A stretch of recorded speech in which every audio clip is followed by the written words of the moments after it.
The majority of avoidance come back if you do this.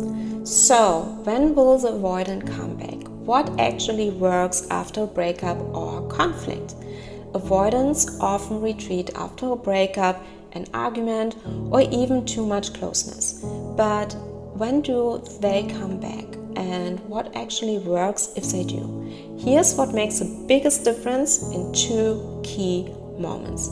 Hi, my name is Nadine. I'm a relationship and attachment style coach in training, and I've spent over 20 years shifting my own attachment style from fearful avoidant to secure.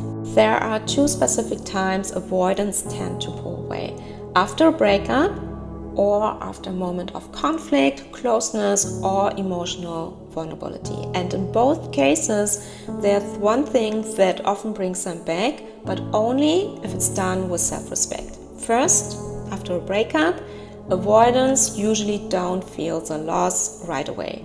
Their first reflex is to repress, detach, and go into survival mode. It's not until 6 to 12 weeks later, sometimes longer, that their nervous system starts to soften and the emotional impact begins to catch up. So the most effective thing you can do: true no contact.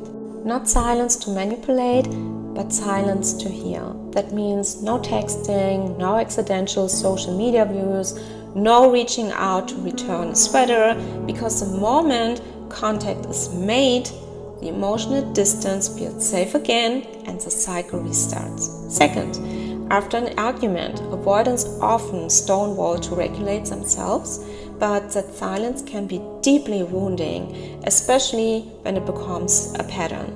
The way to break that dynamic isn't to chase, it's to calmly name what's happening without triggering shame. Try this. I can feel you pulling away, I respect your space, and I would love to talk when you're ready. I don't think distance helps us solve things. I'm here when you're open to a healthy conversation. This isn't pressure, it's presence, it's self-respect. And avoidants don't respond to panic, they respond to grounded clarity. And that's where real connection begins. I share insights on secure attachment, emotional healing, and how to build better relationships starting within yourself. So if this speaks to you, follow along, trust the process, healing is possible.